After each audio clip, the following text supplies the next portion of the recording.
Olá pessoal, espero que todos estejam bem. Para mim foi uma semana movimentada, difícil, porque vi uma era se encerrar em Seattle. Muito também uma era que me fez torcer pelo Seahawks, né? Com o Russell Wilson à frente do ataque, a Legion of Boom na defesa. Lógico, né, que a Legion of Boom já acabou há alguns tempos, mas a gente teve o seu último remanescente deixando Seattle nessa semana. Mas não é hora de chorar o leite derramado, não é hora de ficar chorando.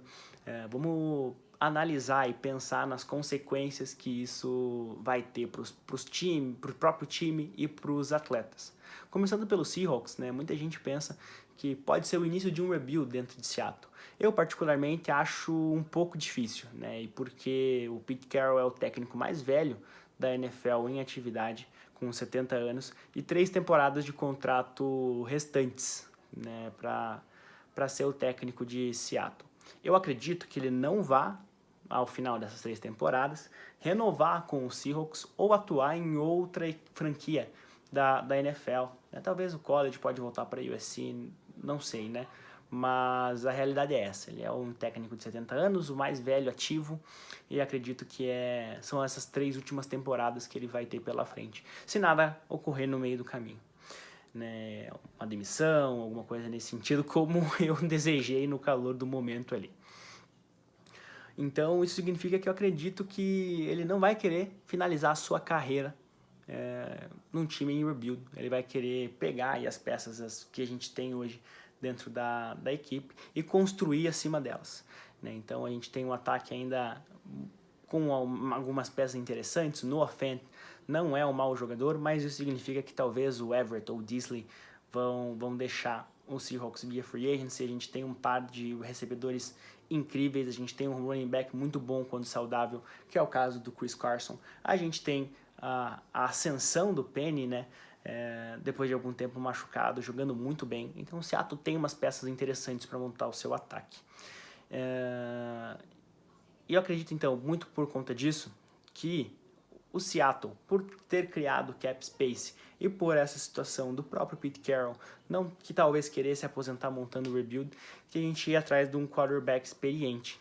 E eu aqui torço e falo de Deshaun Watson. Né? O Deshaun Watson teve as suas questões legais encaminhadas nessa sexta-feira. Né? Ele foi inocentado, alguns casos foram arquivados.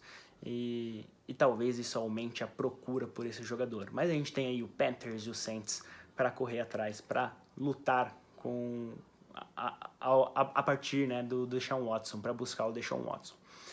É uma hipótese, mas também o Seattle pode ir atrás de um QB no draft, bem como foi quando selecionou o Russell Wilson, né, lá atrás no ano de 2010. Né? Então são duas hipóteses que a gente pode ir atrás de um quarterback ou no draft ou um quarterback experiente. Aí eu acho que a única via seria realmente o Deshaun Watson, sendo que nesse final de semana o Kirk Cousins renovou o contrato, a gente teve o Wentz indo para Washington, né? Então alguns times estão encaminhando suas vidas quando se trata de quarterbacks. Então esse é o panorama do Seattle. Lembrando também que o Seattle tem um jogador muito interessante, né, recebido nessa troca. Né? Então o Shelby Harris é um jogador de interior de linha defensiva que é muito disruptivo, vai muito bem nas passing lanes, né, nas linhas de passe, corta muitos passes ali próximo do QB, tem uma facilidade de pressionar o QB, e é um jogador muito interessante por uma posição muito carente dentro do roster de Seattle. Agora falando para os jogadores, né, Russell Wilson foi para uma divisão muito complicada, com muita qualidade nos ataques, nas defesas, né? Quando a gente fala de defesa, talvez a mais fraca, né, seja a do Kansas City, que tem o Chris Jones. A gente tem a ascensão ridícula do Crosby nos Raiders essa temporada. Agora a gente tem Khalil Mack nos Chargers, tem Bolsa nos Chargers, né? Então ele vai jogar numa divisão onde ele vai ser caçado com uma linha ofensiva que não é muito melhor, ou talvez seja até igual que a do Seattle.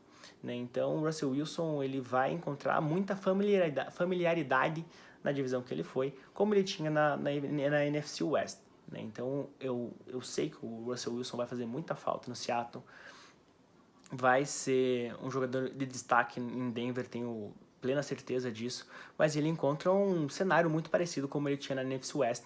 E aí pode até fazer mais sentido essa escolha de primeira rodada que o Seattle pegou para ano que vem, visto que o Broncos vai ter que escalar uma montanha para chegar nos playoffs, mesmo com essa qualidade adquirida através do Russell Wilson, depois de Peyton Manning, indiscutivelmente ali o melhor quarterback que Denver tem num período curto de tempo atrás. Já falando de Bob Wagner, o Wagner tem um mercado imenso por trás dele. Qualquer time que ele escolher jogar, ele vai ser um jogador titular, um jogador de destaque. O Bob Wagner é titular em 32 franquias da NFL hoje, sem dúvida, indiscutivelmente. E logo que ele foi mandado embora de Seattle, Rams, Cardinals e Niners já foram atrás dele.